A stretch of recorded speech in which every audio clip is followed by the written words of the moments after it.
Hi, everyone. It's good to be back. Raise your hand if you were here last year. Okay, excellent. I'll be coming back to you in a moment. So hang tight.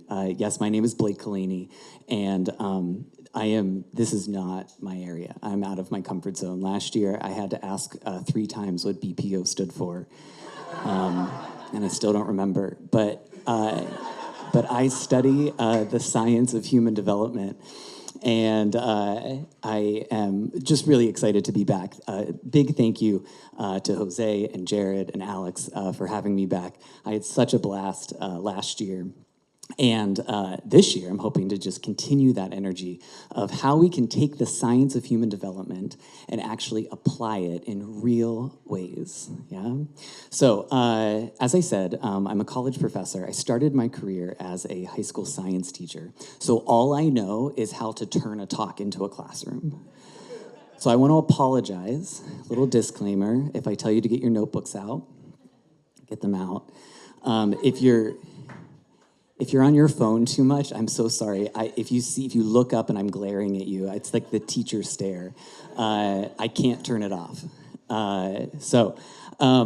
What I'm going to do today, actually, first of all, I don't know if there's any extra room that we can. I know some of our Horatio team is here. If there's any space where anyone wants to squeeze in, so in case some people don't want to stand, we'll get comfortable here. Yeah.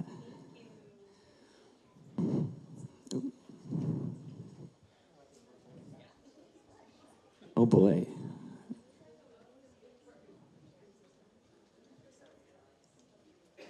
Oh boy, now mine's going backwards.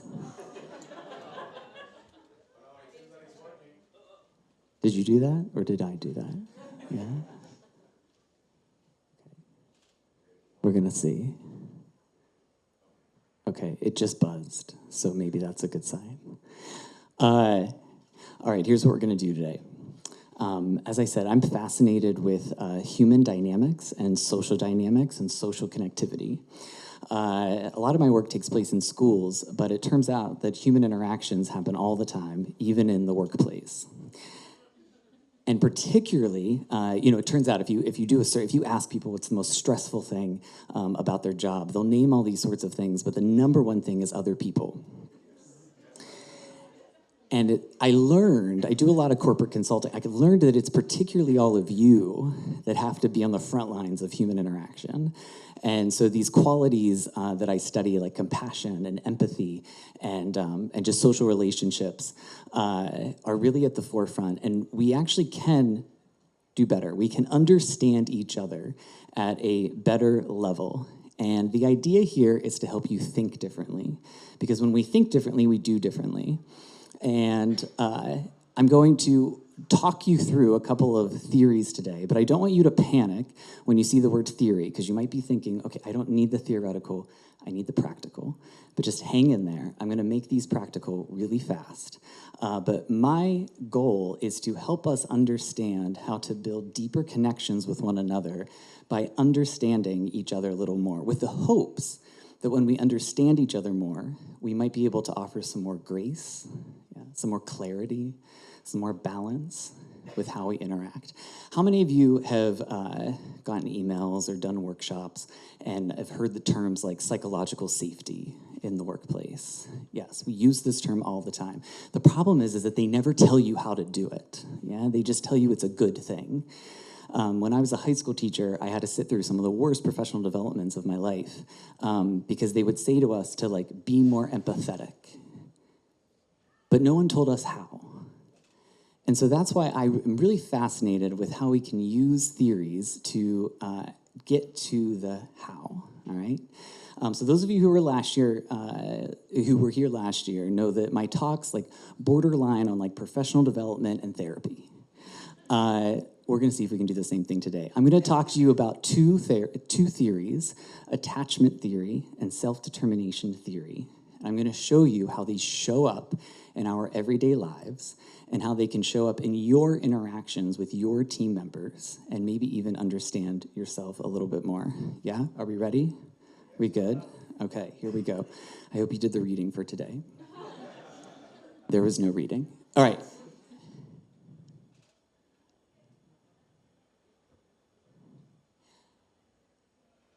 In childhood, we started building relationships, yeah? And it turns out that ever since we were little, the moment that we are infants, we begin to be in relationship with other people. And those early interactions have a huge impact on our adult lives. You know, for a while in psychology, we thought that what happened to you as a kid didn't matter, like didn't impact you in adulthood, right? We were like, oh, you're a kid, you're not gonna remember it, it doesn't matter. Of course, we now know that it does matter. It greatly matters. And this first theory actually helps us to understand what some people bring to the table when they're at work and they're needing to communicate with someone else, right? So here's what I mean by that. I'm showing you this diagram here that has two axes on it, our x-axis and our y-axis. Now, so check this out. This x-axis here is how we view ourselves. Some people have a very positive view of themselves. They trust themselves. They got dressed this morning and they looked in the mirror and they said, nailed it. I don't need to ask anyone. I'm good. You make a decision about where to go to eat, about how you're gonna handle something, and you just make it and you trust. You don't have to ask 100 people. You're just like, this is me, I can do this, yes? Not everyone has this perspective about themselves. Some people fall on this end, have a more of a negative concept of themselves. They don't trust who they are. They look in the mirror and they have to take a photo and they have to send it to 10 friends and say, is this okay? And all 10 will say yes. And so then they'll go to an 11th person, right? Because they're like looking for the no.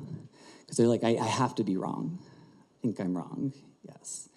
So all of you fall somewhere on this spectrum. You might think of it on a scale of like 0 to 10, yeah? So like some of you might be up here in a 10, or you have a really positive view of yourself. Some of you are more here. Some of you, you know, a lot of us are gonna fall somewhere here in the middle. All right, now look at the y-axis. The y-axis is the same axis, but now it's about others. Some people, based on their interactions when they were a child, have a very positive view of others. They trust others, they have no problem going to others. They're very quick to assume that others are trustworthy, that you like them and they like you. Not everyone has this. Other people have a more negative view of others. Yeah, they like go to the party and they meet someone, and then it's like you get in the car and you know their friend's like, what did you think of them? And they're like, I don't know. We'll see. Meanwhile, the person up here is like, loved them, but invited them to my wedding, actually. I have no problem with them. Yeah, we're dating, actually, now. Yeah? All of you, all of humans, fall somewhere on this scale. Yeah, some of you are way up here. Some of you are way down here, and maybe you fluctuate. And then, as you can see, we have 4 quadrants that have now been created. And this is human relationships. Now, I want to be very clear. It is impossible to put 7 billion people into only 4 categories, okay? So I want to point this out. This is like a downfall of science, is that sometimes we try to categorize too much. So I'm going to present to you these 4 categories, but just know that, you know, there's probably a lot of nuance, right? If you might fall in this quadrant, but like you might be here, someone else might be here, right? You know what I mean? Okay, so what's the ideal quadrant to be in? What do you think would be the healthiest quadrant to be in? So it's actually up here where we have a very balanced, positive view of self and others, and we call this being relationally secure, okay? You have a positive view of others and yourself, and you're able to keep those two in balance. I trust myself, I trust others. There might be some moments where I need to trust others more than myself. There might be some moments where I need to trust myself more than others, right? Like, you're able to just sort of sit in what we call a relationally secure place. Not everyone lives there. Some people live in this quadrant up here that we call relationally anxious, where you have a very positive view of others, but a negative view of yourself, yeah? These are the people who question their judgment, they question their opinion, they question their perspectives. They make a decision, they don't know if it's the right one. Someone else makes a decision and they're almost too quick to say, yeah, you're right, I was wrong. We call this being relationally anxious. And then there's this quadrant down here. This one we call relationally avoidant. Yeah? So this is, again, when you have a very positive view of yourself, but a more negative view of others. I'm wondering, I'm just going to ask the crowd here, if you had to guess, all of you are going to say your answer at the same time. If you had to guess what percentage of the population you think is relationally secure, that shows up to the table with a relationally secure attachment, what percentage of the population do you think that is? I'm going to count to 3, and you're all going to give your answer. 1, 2, 3. Yes, exactly. So,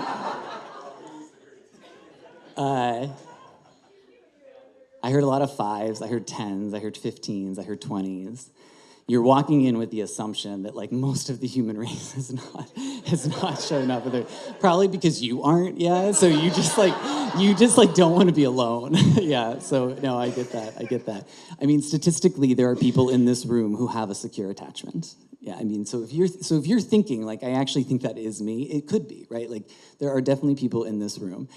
The studies are sort of all over the place, but the studies say anywhere from 10%, the highest number that I've seen is like 35 to 40%, but as low as 10% of the population is showing up to work with a secure base. That means that we all fall everywhere else.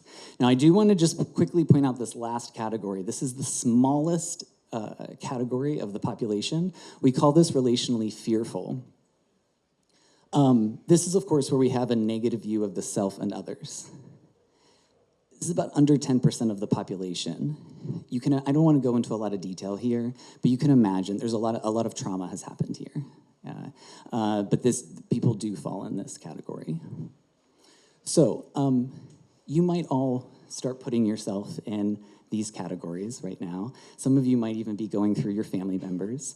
And just slowly realizing where everyone falls. But the important thing for today, right, the idea that we want to talk about today is that everyone on your team, everyone in your company has an attachment style. And what ends up happening is that as we get older, our attachment styles turn into what we call attachment strategies. You give a presentation at work, and as soon as it's over, if you have a relationally anxious attachment, you're messaging other people, hey, how was that? Was that okay? Did I do a good job? Did I do all right? They need to know, right? Because they don't trust themselves. So they're looking for it from others. Does that make sense? Have you seen that in your colleagues, yourself? Yes. And then you might have some people who are actually relationally avoided. And you might even be like, they actually could be asking for more feedback. Like they actually could be engaging a little bit more, but they just seem to not care what other people are thinking or what I'm thinking. Here's what I want to put this in context though, right? Because as humans, we're always in context. We're in an environment. And I just want to point out, particularly in the United States, the way that our culture, our societal norms are, we actually create an insecure system that perpetuates insecurity in humans, yeah? So we have this pretty lengthy list of these that show up in the workplace, and they throw people off balance.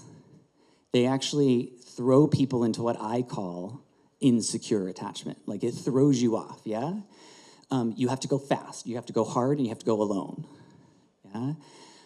And we perpetuate these messages, even when you're young. How many of you have seen one of these messages pop up in your own workplace or your own life? People will identify as a perfectionist. There's no gene to perfectionism. You were not born. We probably did that to you, yeah? School did that to you. We told you that if you're perfect, you get things. And so I just want to point this out, that when we talk about like unhealthy work environments, I don't even use that word. We create work environments that rattle our sense of security.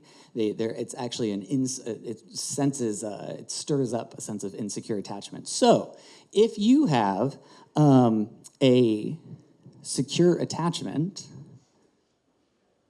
If you have a secure attachment, well, it's sort of like game on, right? Like, you might show up to work, but like, we're gonna see if we can rattle it because of our cultural norms. And if one of your team members is showing up with an anxious or an avoidant attachment, well, now they're really in for it, right? Because if they're showing up with an anxious attachment and, you know, the whole company is remote and things are expected to be done really, really fast, their attachment strategies are now going to be really at the forefront. It doesn't mean that they're a bad worker, right? It doesn't mean that they don't want to grow, that they don't want to find a sense of security. But this is just what they're bringing to the table. So what that means is that for all of you who are leaders, is to think about how this shows up in your workplace. We know that they are not fixed, but they can get easily triggered. So if you're sitting there thinking, I think I have an anxious attachment, it is true, and here's where all of you come in. If you have people in your life who are a secure base, who serve as a secure base for you, you can start to exhibit secure attachment qualities. I'm going to show you what I mean more specifically by that, but that's what I mean here. That first slide that I showed you, that I think that you as leaders need to be a secure base for your team. This is why I think that is so important. So I want to give you ways to do this, right? I want to make sure that you have tools of like, okay, how can I be a secure base for my team? This is who I think the most mindful, compassionate leaders in the workplace are. They're secure bases for the people in their lives. So I want to give you some tips and tricks, but I've already just thrown a lot out at you. So I actually am going to pause for a moment. And my hunch is that you probably are sitting around people who you work with, maybe. But even if not, that's okay. I want to just take like 2 minutes for you to have a chance to talk to one another. Maybe someone who's at your company. But that's okay, even if it's not someone that you know well. And here's what I want you to explore. One, already, are you like thinking of how all of this shows up in your work? How your attachment style is like coming onto the table? Or if you don't want to talk about yourself, you don't have to, talk about one of your team members, right? I see the faces. All right, we have plenty to talk about, yeah? So, I just threw a lot out at you. We're gonna move into the how here, but let's just take a moment to integrate, to process this. Just spend 2 minutes talking to the people around you. Either talk about your own attachment or someone on your team, or just your company as a whole, how this insecure base is showing up. Where are you seeing it? What behavior does it look like? So that we have a little more to go off to as I now move into part 2 of this talk. All right, 2 minutes. Thank you.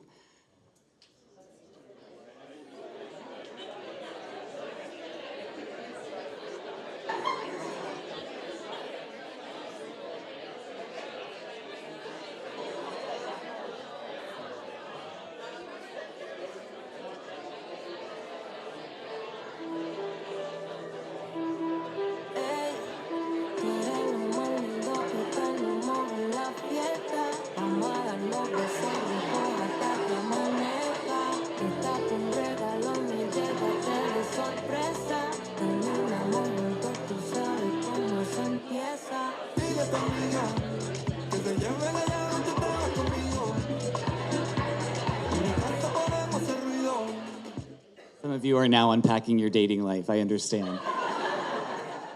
It takes time to process.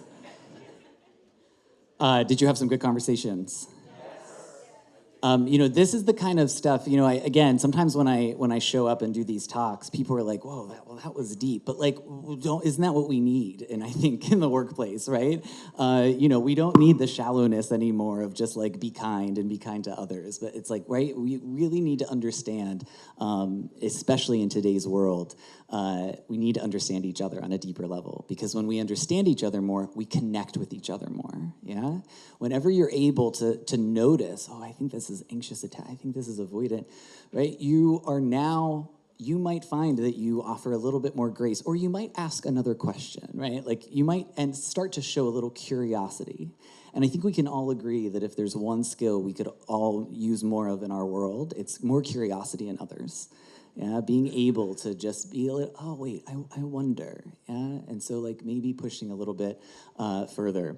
So I do hope that that was very helpful. I'm going to stick with this theme because hang on here. Like I said, I want to show you how to now be a secure base, knowing that you can be this secure base for other people in your life. But before I move on to the next theory, just to like put a dot on this part one here, there's a ton of resources that are available on attachment theory.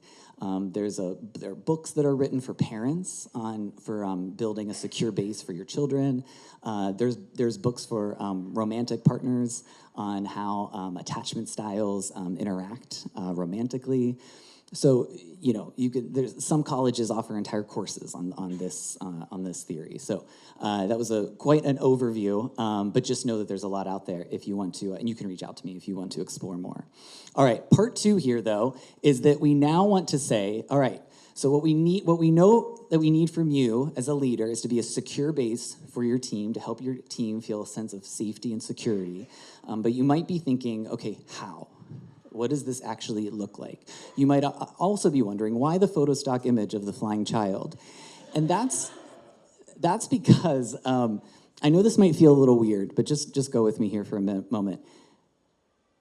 The first relationships that we probably established when we were little were with our caregivers. So there was this immediate power dynamic that was formed, right? You looked up to them. I think what we forget is that dynamic carries with us throughout our lives. So there was probably a teacher who could have been your secure base, a coach, a mentor. What I think we forget that as adults, that person can now end up being your boss, right? Where you're looking up sort of, right? At like, are you my secure base, right? Like, do you have me? Do you got me? Yeah. And so I know that might feel a little weird for you to think about, but we don't ever lose that, is what I'm saying.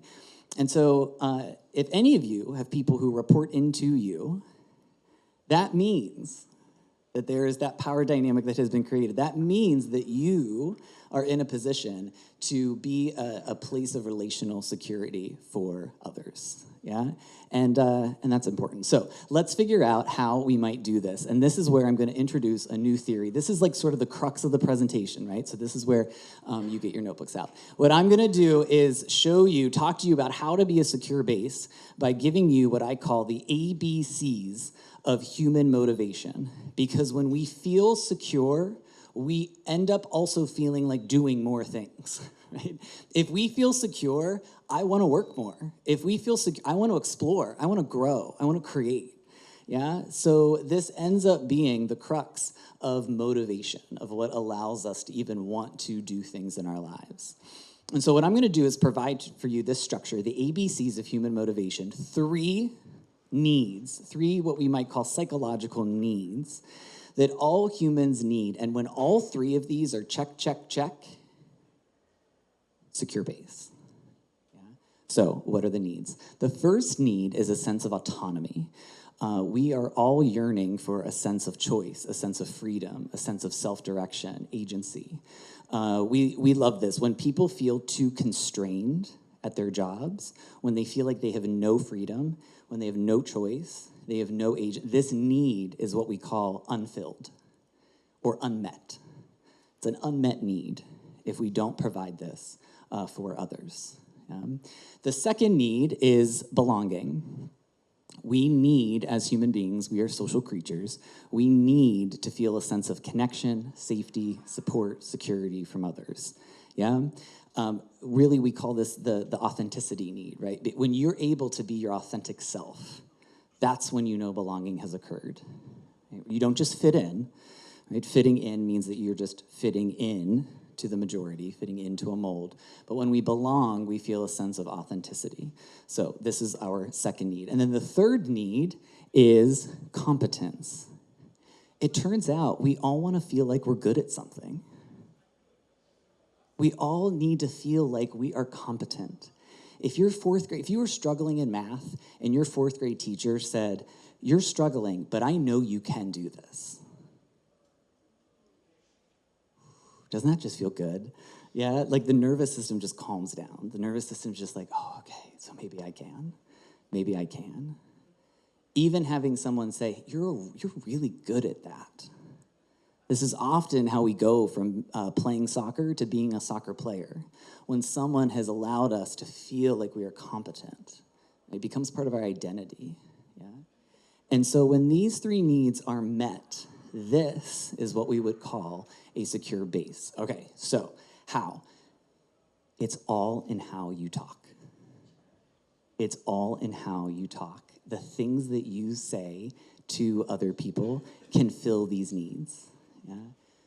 So, how can you talk? What are the literal things that you can say to people, even in your life outside of work, that fulfill these needs and be a secure base? So let's look at what that looks like, all right? So, take care of yourself. It's okay to take time for you. This would be an example of something that we would say that would give us a sense of autonomy. You do you. What do you need? Tell me what you need. Do you need another day off? Take it. It's okay. You can have that. You've always been doing it this way. Do you think there's a better way? Do you want to try out that way? Okay, do it. Try it. That sense of autonomy starts to stir up. We'll figure this out together. This is our problem to solve. Those words right there are ringing in that sense of belonging. Yeah? I got you, you got me. Right? We got you. Yeah? Even just looking at someone in the eye and saying, we got you on this. Don't worry.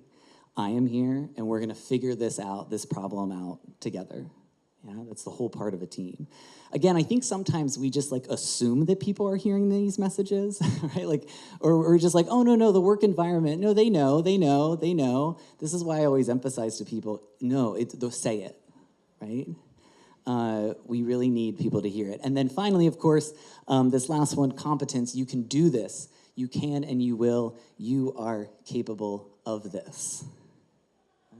These are the words that we can say to people to help them feel a sense of competence, right? I know that you struggled in that presentation, but I've seen what you could do in the past. And I know that this was a blip. Because I've seen your potential. I remember in your interview when you said that, and I remember that you are able to do this. I know you're feeling nervous. It's all right. I got you, right? And then they start to connect, right? Because then you might be like, I got you.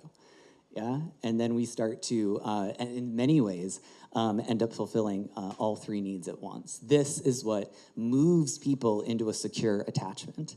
If anyone was feeling anxious, if anyone was feeling avoidant, disorder, this shifts them on the grid up into that top corner, yeah? Because even people who come to the table with a secure attachment, they still need reassurance, because they can still wobble. Because remember, if the workplace is built to be super insecure, even a secure person might feel a little off balance some days. Yeah. So I want to just drive this point home a little bit more. It's important to remember is that out of these three, we have a lot of research to show this. It turns out belonging is the most important. So if you were wondering if I had to rank these, this is what we see over and over again. In fact, the other two often come from belonging. When I feel like I belong here, I start to take choices and feel like I'm good enough. Yeah, so it's really, we see this developmentally too, that this one often comes first. You can work on all of them, but we see particular little energy there. So, what could this mean for you on a day-to-day basis? I want to give you 3 tips of how these needs can show up. The first tip is daily communication. When needing to empathize with a team member, walk through each need. This is empathy. How many of you have ever had a loved one in your family, in your life, or maybe someone at work, they come to you with a problem and they start sharing the problem to you? And how many of you have ever been in a situation where you're on the other end going, I'm gonna have to say something when they're done talking, and I have no idea what I'm gonna say? Raise your hand if you've been in this situation before, where you're like, okay, that sounds like a lot. I don't know what to do next. The secure-based leader just starts walking through these needs. Just walk through them. I first want to start off by saying that, man, you are able to carry a lot of weight on your shoulders. I've seen you do it before. You're not alone in this. We got you. You let me know what you need. Let your problem become our problem. We'll figure this out together. What do you need? Ooh, did you hear it? Did anyone's nervous systems, even as I was saying it, start to be like, oh, that sounds really good, thank you. Yeah? Yeah? See how fast it happens? Yeah? Suddenly you're like, okay, that was good. Yeah. That's all I wanted. That's all I ever needed. Yeah. And so this is it, right? It actually gives us a moment, because I know some of you are very fix-it-oriented. Yes, I know. I married one. And this can sometimes, you sometimes have to be like, okay, wait, they might not want a solution right away. How do I just be with this? This is how you do it. Is this helpful? Just like be with these three needs.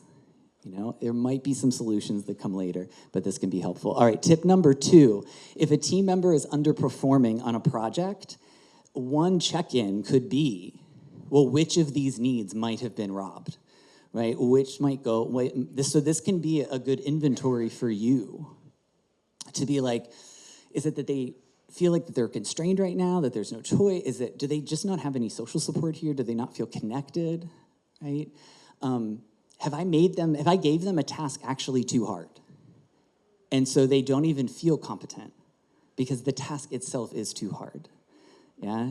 In psychology, we call this the zone of proximal learning. Like, did I end up going out of their proximal zone by accident? I thought they could handle this, but it actually isn't in theirs yet. And you might even say that to them. I realize you're now not able to do this yet. And I get that now. Right? This could be you saying that. I understand this now. Yeah? And so suddenly we've now just acknowledged this sense of competence. One more thing, because if there's one thing, even though you and I are in very different worlds, if there's one thing we share in common, we love data. And so one last tip that I actually wanted to give you is that there are measures on this that exist. If you Google self-determination theory measures, there are actually like scientific, I use them in my own research. So however you assess, workplace culture, workplace relationships, a sense of belonging, you can use these measures, they're free. You can download them and it'll be like a 9-question survey and there'll be like 3 survey items for each need. And then you can actually look at the average numbers, yeah, and assess, is there a particular need that your team might not feel like is being met? Given what I do, if you were now looking at the Horatio, the strategic vision for Horatio, did you catch it? Self-determination is baked into it, yeah? There was the words flexible, collaboration, and growth. Yeah? So it's in there.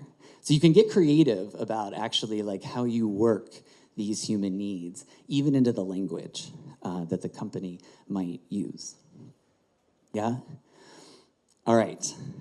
Now, one more thing. I need to once again see who was here last year. All right, all eyes are on you. Everyone who wasn't here last year, you get a pass for the few moments. Because here's one more thing about these 3 needs. When one of them isn't met, what often happens is that we move into a stress shape.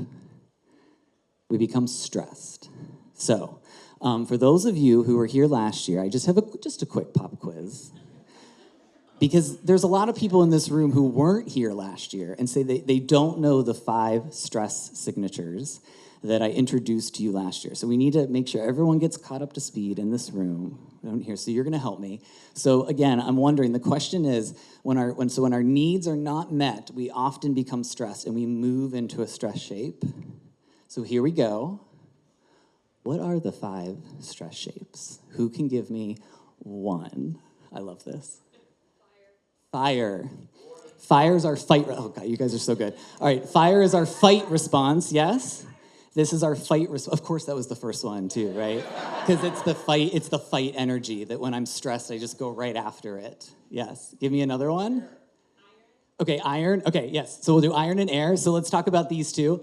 So iron is your freeze. Yeah, when a stressful situation arises, and you just lock. You just lock in. Yeah? And then someone in the back said air. Yes, air. This is our flight. Yes, thank you. God, you guys are so good. I'm telling you, I tell my students something on Monday, and there's only like a 20% chance they'll remember it on Wednesday. It's been 1 year. I'm coming back. All right, so air, this is your flight shape. Yeah, that I'm a stressful situation, and you just need to get away. You just need to get out. You need to create distance. All right, we have two more. I did hear them, Britt. Yes, Earth. Earth is our appeasement shape.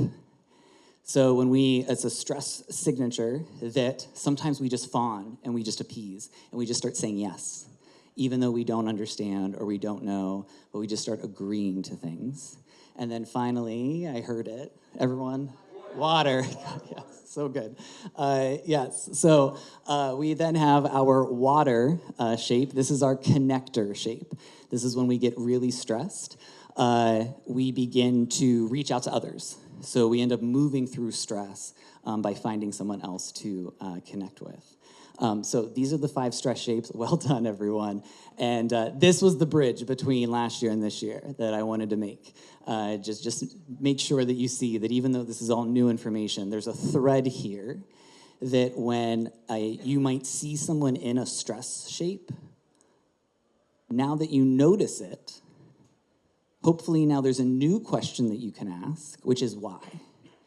Was there a need that's been unmet here? Was there a need that got robbed that might have sent them into that shape? Yeah. All right. That was part 2. I have one more part of this that I think is really important to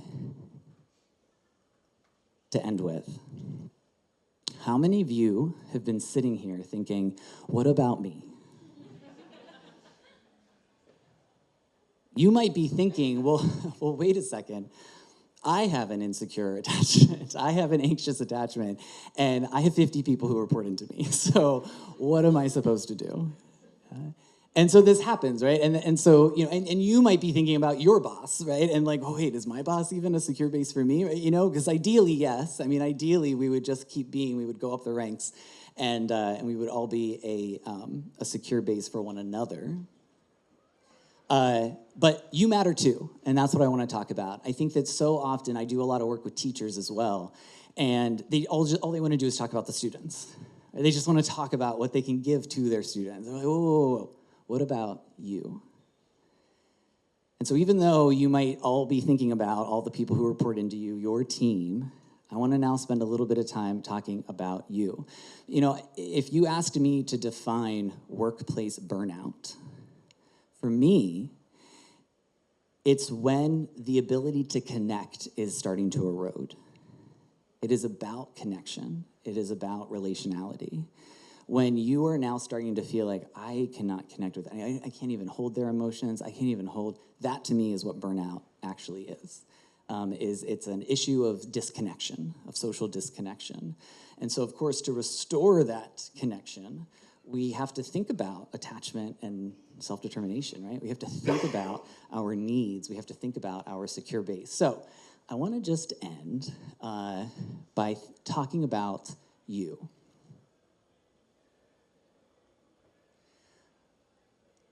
I know you might be thinking to yourself, okay, you have a PhD and you're telling me to just change the pictures on my desk. Like, is that all you have? But I want to emphasize that this does matter.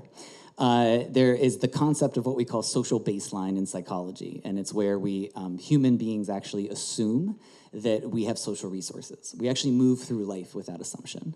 This is why loneliness and isolation is such a health issue.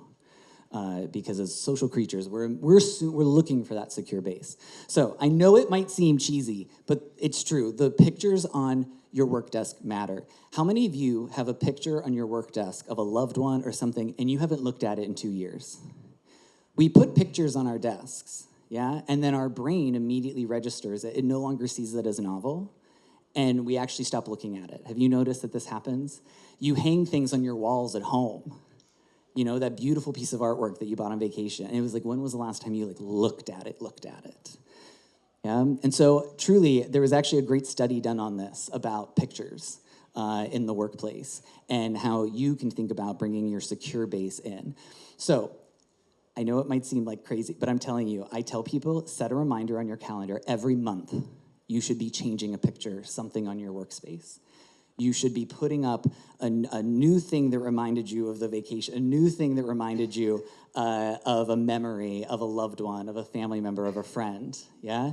You have to keep this going so that your brain keeps seeing it as novel and keeps reminding you of your secure base.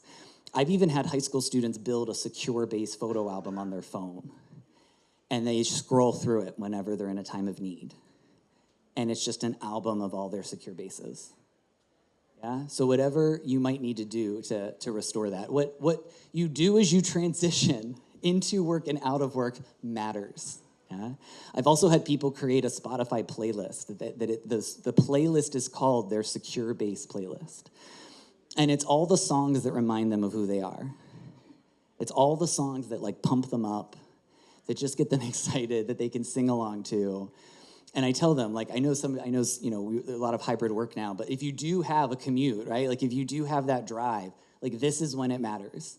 Yeah, even if you do work from home, just before that transition from work to home, yeah, which is so hard to make. I know it might seem like, but like put the headphones in, just like listen, just take a beat for yourself, yeah? Pause, breathe. Just settle in, yeah? Just take a moment for yourself. Those little transitions to work, out of work, these are moments that you can remind yourself, yeah, of who you are. You are more than your work, right? You are more than your title, yes? And so giving yourself these moments to remember it, and it's a little different for everyone, but they really matter. And then, of course, this one, self-explanatory. The colleagues you seek out to talk to at work matters, right? Like, you might even think, who in my company is my secure base? Like, who's my friend? Who's my colleague? You know, if it ends up that you need to connect with them every day, then just figure that out, right? If you need to have, like, a Slack where it's just you and I, whatever it might mean for you to really make this very tangible in your life. What this means is that we're now moving you into that grid, right? That secure base grid. And then when you show up to work, you're able to show up in a way that hopefully can feel authentic to others. So as we begin to wrap up here, huge shout out to our tech team. You haven't known this, but I haven't touched a button at all, actually. Yeah, so I've been playing, it's been a magic trick this whole time. Yeah.